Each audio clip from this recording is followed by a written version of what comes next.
अब अगली जो फरमाइश है वो ये है कि आप इलेक्शन को 3 माह के लिए मुलतवी कर दें। दरअसल ये बगलोल हैं और अभी तक जहनी तौर पर 90 की दिहाई में रह रहे हैं। ये वही पार्टी है जो डायरेक्टली जलसों में जाकर कहा करती थी कि हमें वोट करो नहीं तो आपकी भैंसें चोरी करवा देंगे। कि हर वो जज इस्तीफे दे रहा है जो अवाम की बात करता था, कानून की बात करता था, पाकिस्तान की बात करता था। अस्सलाम वालेकुम एवरीवन। तमाम जुल्म सितम के पहाड़ तोड़े जाने के बावजूद पीटीआई की अवाम में पजीराई 90% देखकर यह फैसला किया गया था कि इनके उम्मीदवारों को कागजात नामजदगी जमा नहीं करवाने दिए जाएंगे। और फिर आपने देखा कि जुल्म सितम का दूसरा चैप्टर खोला गया। लोग दोबारा से अगवा होने लगे, अरेस्ट होने लगे, उनको मारा जाने लगा, उनके कागजात नामजदगी छीने जाने लगे। हमने ये भी देखा कि जिन उम्मीदवारों के घर की औरतें उनके कागजात नामजदगी जमा करवाने गई थी उनको भी मारा गया और घसीटा गया। इस सारी एक्टिविटी के 2 बेसिक ऑब्जेक्टिव थे। एक ऑब्जेक्टिव तो यह था कि पीटीआई को डीमोरलाइज किया जाए और इसका दूसरा खौफनाक ऑब्जेक्टिव यह था कि आम पब्लिक को मैसेज दिया जाए कि हमारी ही हुकूमत आएगी।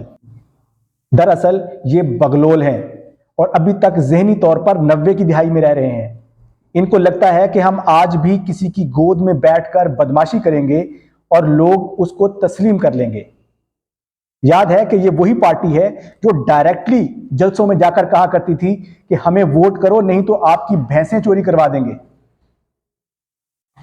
आज भी इनको लगता है कि हम ऐसे ही करेंगे और इन्होंने उसकी भी ट्राई की। इन्होंने अपने कुछ उम्मीदवारों को निकाला जिन्होंने बाहर अवाम में जाकर कहा कि साडी गल हो गई है, हुकूमत साडी आनी है। जैसे ही इन्होंने वो बात की, लोगों ने उनकी पिटाई कर दी।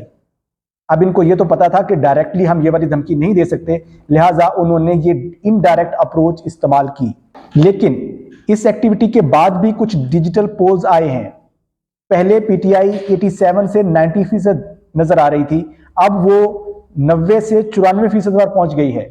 अब इनकी परेशानी पहले से ज्यादा हो गई है। लिहाजा वो इंपोर्टेड लाडले जिनकी पहले ख्वाहिश पर यह सारा कुछ किया जा रहा था, अब उन्होंने ख्वाहिश जाहिर की थी कि आप पीटीआई के ऊपर पाबंदी लगा दें। इस ऑप्शन को 2-3 दिन के लिए सोचा गया, मगर फिर इस फैसले पर पहुंचे कि अगर ऐसा हुआ तो इसके बहुत दूरस नेगेटिव इंपैक्ट्स होंगे हमारी इकोनॉमी के ऊपर भी और डिप्लोमेटिकली भी। लिहाजा इस वाले ऑप्शन को फिलहाल ड्रॉप कर दिया गया।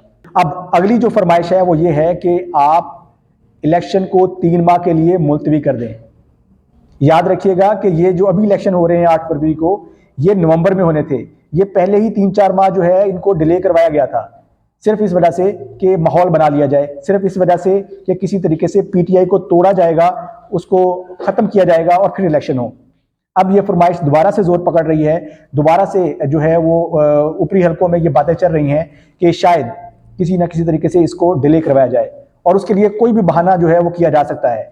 वो सेनेट को यूज किया जा सकता है जो कि मेरा ख्याल में कोई इतना ज्यादा इंपैक्टफुल नहीं होगा, लेकिन इसके अलावा दहशतगर्दी की लहर बढ़ सकती है, जल्जले आ सकते हैं और जिस तरह से अभी सुप्रीम कोर्ट के अंदर एक बहरान पैदा किया गया है कि हर वो जज इस्तीफे दे रहा है जो अवाम की बात करता था, कानून की बात करता था, पाकिस्तान की बात करता था। वो आज ये कहकर इस्तीफे दे रहे हैं कि हमारी लीडरशिप जो है वो कंप्रोमाइज्ड है, हम इसके साथ काम नहीं कर सकते हैं। तो ये कोई भी सिनेरियो क्रिएट करके 3 माह के लिए इलेक्शन को पोस्टपोन किया जा सकता है। मगर याद रखिएगा, वो स्ट्रेटेजी मेकर्स जिन्होंने पहले मिसकैलकुलेशन की थी, अगर वो ऐसा करते हैं तो ये एक और बहुत बड़ी मिसकैलकुलेशन होगी। याद रखिएगा, आप 3 माह बाद करवाएं या 6 माह बाद इलेक्शन करवाएं, अब जब भी होगा वो इलेक्शन नहीं होगा, वो रेफरेंडम होगा।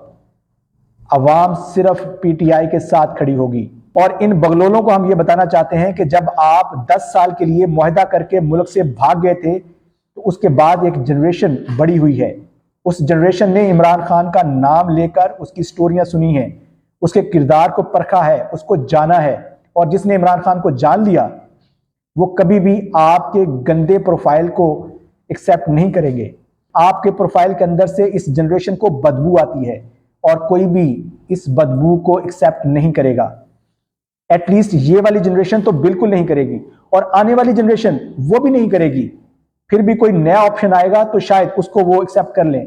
आपका अब इस मुआशरे के अंदर, इस मुल्क के अंदर कोई किरदार नहीं है, लिहाजा हम अपने स्ट्रेटजी मेकर्स को भी ये पैगाम देना चाहते हैं, अगर आपसे मिसकैलकुलेशन हो गई है तो प्लीज इसको अना का मसला मत बनाइए, वापस आइए, अपनी गलती को दुरुस्त कीजिए और उसका अजाला कीजिए।